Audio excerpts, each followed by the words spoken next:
Hello, welcome back to another video. Today we're in the gym for our strength session, number 2 of this week for me. But today in this video, I'm going to take you through how to squat correctly. I get a lot of questions from my clients on certain parts of the technique in squats. Some find it quite painful in their back. Some of them perhaps can't get into a deeper squat.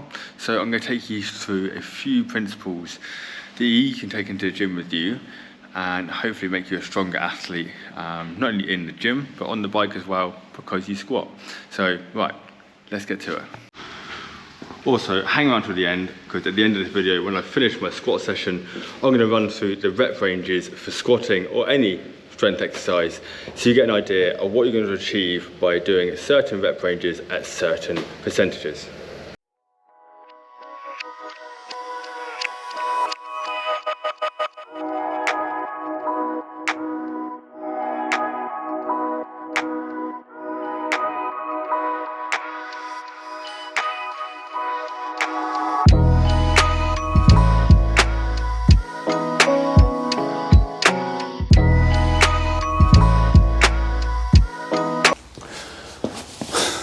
So, for anyone that's just starting out in the gym, I would highly recommend not going straight to the barbell and actually just practicing the technique of a squat.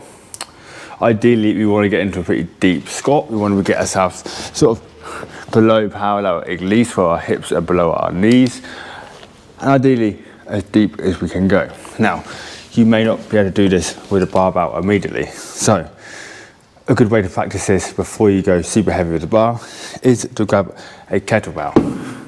You can grab a kettlebell like this of any weight and practice with that. It's going to be a slightly different technique. You're going to try and keep your chest up a lot higher. With that, you grab the kettlebell. I'm going to show you exactly how to go through that. All you do is grab that kettlebell. Either way, I like to hold it like this and just practice coming down, keeping that chest nice and high, and practice getting to a nice deep squat with that kettlebell.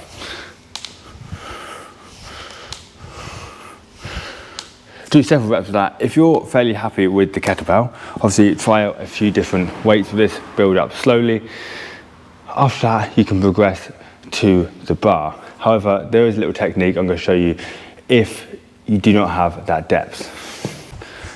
So, if you struggle with getting depth in your squat, the next thing I'd recommend is grabbing some sort of box. This is pretty good surface for it. You may find that you struggle to come any further, and it may just be because you're unaware that you're not going as deep as you could do. So what we're going to do before we load any weight onto the bar or into our hands with a kettlebell, you're going to grab a box like so and just practice squatting down until you touch that box and back up. This is pretty much the perfect height, just below parallel for us. Obviously deeper the better, but just practice with that. As you progress with this, if you're comfortable with this depth and you're able to get up and down, grab that kettlebell, practice what we did before this. And then once you're comfortable with that, if you're able to get to that depth by still taking away that, I would then recommend going onto the barbell, which we're going to progress to right now. So for those of you that aren't familiar with squatting with a barbell, this is an Olympic barbell. 20 kilos in weight. We then add plates onto the end of it, lock it in with a clip, and away you go. However, it's not as simple as that, and there is a technique to stop any pain in your back. Often when you load that bar on your back, people might load it too high up and you end up having a lot of pain up here on your spine. And that's likely because you're loading that bar way too high.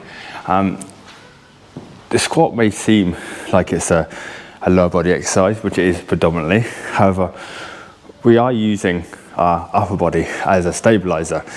So we need to engage our upper back to be able to lift heavier weights, and to get the proper effect at the exercise. So I'm going to show you how we do that. So first thing we'll do as you approach the bar, you'll notice here there is what we call knurling, the grip. Depending on how good your mobility is in your shoulders and in your arms, I want you to try and grab this with both hands as narrow as possible, just like this. From there, you're going to stand up, and I'm going to have you just pinch your shoulder blades together. So draw your shoulders back and lift them up. This is going to create a nice soft patch on the top of your shoulder blades there with your trap muscles, and that is where you're going to load the bar onto. You're not going to load it onto your neck, onto your spine. You're going to load it onto the muscles. You have a natural pad. You may see some people in the gym putting the pad on the bar to stop that pain in their neck. You don't need it. If you're engaging your shoulders and your shoulder blades properly, you're going to have a natural pad there. So this is how we load up correctly.